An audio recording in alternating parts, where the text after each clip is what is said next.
Alright, good evening folks, it's Enforcer Matt and welcome back to another short war video. And today we have very big news coming out of not only Ukraine, but today coming out of Serbia, involving a potential conflict between Serbia and Kosovo. We have seen Serbia deploy mass amounts of tanks and artillery to the Kosovoan border, and this is a very disturbing discovery indeed. The US is taking this very seriously, and in fact, they're beginning to take preparations in case an all-out war breaks out. Also, we're learning today that another paramilitary group has entered Russian territory from Ukraine, which is also another very big development. And let's go ahead and jump right into our first news story of the day, which is about that Serbian situation. Now, this is a post from us at It's the Enforcer. It says, Serbia's military has begun a mass deployment along the border with Kosovo, and analysts are very concerned with this deployment, and it's very severe and unusual. And this is very disturbing indeed, and we're looking at the very distinct possibility of another war, yet another one, starting in Europe, even with the Ukraine war and the Russia war going on. This is obviously not a very good prospect whatsoever, and it's very unfortunate that the circumstances around this between Serbia and Kosovo are flaring up yet again to a level that might break out to an all-out conflict. And we do have some more news about this in the second post here from Tux News. It says, the U.S. National Security Council spokesperson, Kirby, says that we are monitoring a large Serbian military deployment along the border with Kosovo that includes an unprecedented staging of advanced Serbian artillery and tanks.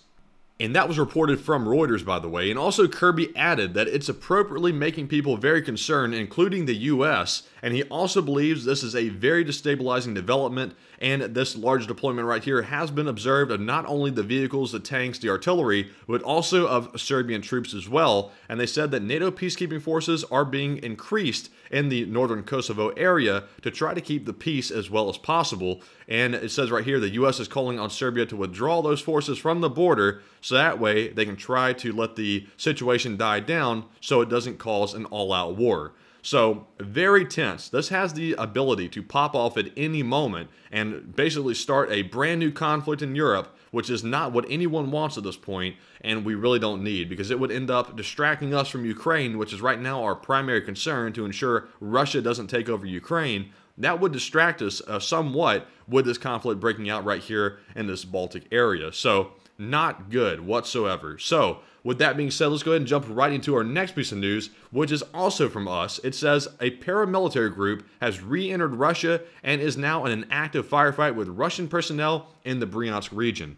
And this was also posted by the Kyiv Post with a little bit more information. It says Russian media claims that a Ukrainian diversion and reconnaissance group consisting of approximately 50 individuals has entered the territory of the Russian Federation in the area of the village of Lugovi in the Bryansk region, and a battle is currently underway. So you'll note right off the bat that this post here says a Ukrainian diversion and reconnaissance group. That does not mean, in my opinion at least, that it's actually Ukrainian soldiers. I believe this is more likely a paramilitary group that might be backed by Ukraine or associated with Ukraine, but not necessarily Ukraine itself.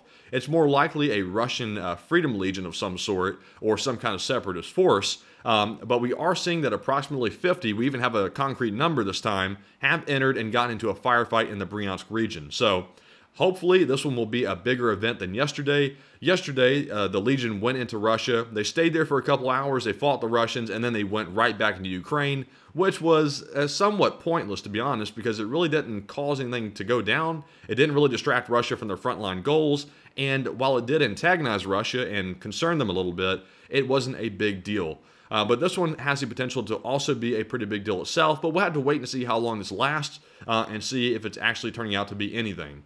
But moving on to our next post here, we have one once again from us, and oh look, it's the Taliban and the Kremlin. What do you know? Terrorist with terrorist. As you can see here in this video, this is the Taliban walking through the Kremlin. There they are walking down, being escorted by some Kremlin security guards or officials, I presume. And how fitting of a picture do you have here than the Russian government meeting with terrorists from the Middle East, which are the Taliban, who now control a country there, like it's totally normal. The allies that the Russians are gaining, like North Korea, the Taliban, etc., aren't exactly what you'd call upstanding people, or people that you'd really like to associate with if you're on the winning team. So this right here is just a joke all the way around, I gotta say.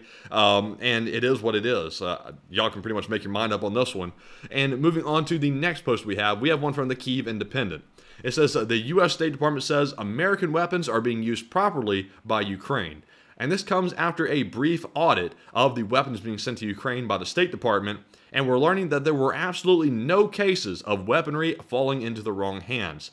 That is a 100% success rate of weaponry being sent to Ukraine. It's not getting sent to the black market like a lot of propagandists will like to sell to you. That's not happening whatsoever. The weaponry that we're sending and that we're investing into Ukraine's defense is getting there, and it is helping fight the war and fight off the Russians. And regardless of what the Russian propagandists say, we're going to keep sending it. And up next, we have a post once more from us, and this one is about a weird situation involving Ukrainian passports.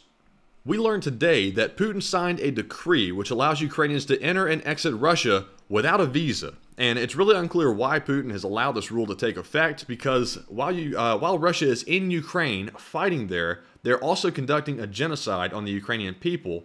And even though places like the UN won't say that, that is essentially what it is.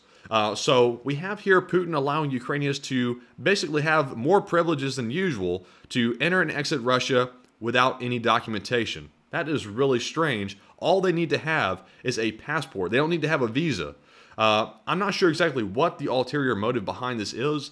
I would speculate that maybe he's allowing the Ukrainians to enter so that way they can capture them when they come into Russia and try to throw them into the military or something to that effect. That is purely speculation on my part, but I'm really failing to see what the purpose behind this really was. And I'm sure there is an ulterior motive because Putin is behind it. And moving on to our next post, we have one from Insider Paper. And my goodness, this is cold.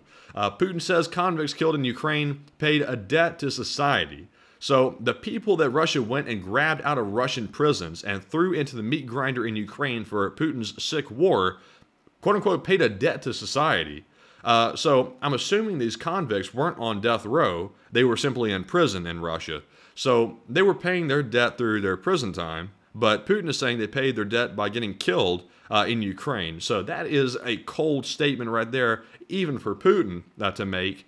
And it really shows you a glimpse into what his evil mind really works like. And this is a true vision into his mind right here. Even though Putin likes to sell himself as a man of the Russian people, he is nothing like that whatsoever. He is all about himself, and whoever he needs to eliminate and sweep out of the way to achieve his goals, he'll do it without hesitation.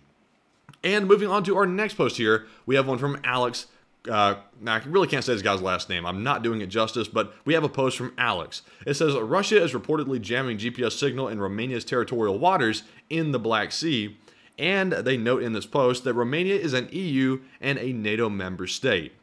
So once again, Russia is playing games in the Black Sea, even though their headquarters was blown up and there's some questions as to whether or not the commander of the fleet is dead or alive. They are still causing problems. They're jamming GPS signals in Romania's territorial waters, and nobody's doing a thing about it. And even though they are a NATO member state, NATO isn't going to do a thing, of course. But moving on to our next post here, we have one from the Clash Report. And we get somewhat of a vague and hyped statement from President Zelensky in Ukraine. He says that tomorrow there will be important news for Ukraine, for our soldiers, and for our entire state. So very clearly something big is going to be announced late tonight or tomorrow that Zelensky believes is a game changer for the entire state of Ukraine. I really have no idea what he could be referencing on this. We'll have to wait and see what he's got to say. But clearly, with this type of hype around it, there is something big about to come out. And I'll be waiting to see what it is because I'm kind of surprised myself and also clueless as to what it could mean. But moving on to our next post here, we have one from the Kyiv Post once again. And it says, Ukraine aims for full membership in the EU within 2 years, says Ukraine's Prime Minister Denis Shmyhal.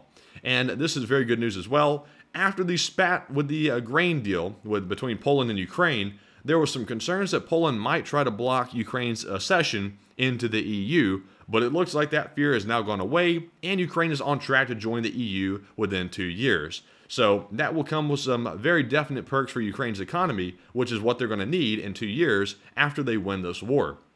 And moving on to our next post here, we have one from Ukrainska Pravda in English. And we're seeing here that the Pentagon doesn't even know if the Russian Black Sea Fleet commander is alive. And the Pentagon came out and commented on that situation today, and they don't even know what's going on. We saw him come out yesterday, the fleet commander, allegedly in a press conference or a video conference with the Russian government, and he never really moved, he never really blinked, and he never said anything.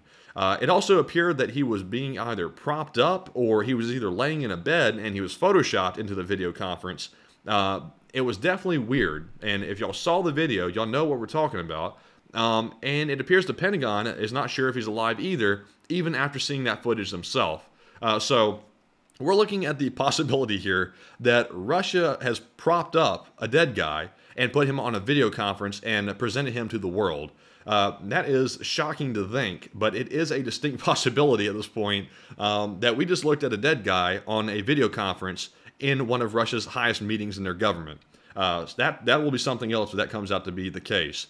And moving on to our last post of the day, we have one from Nexta.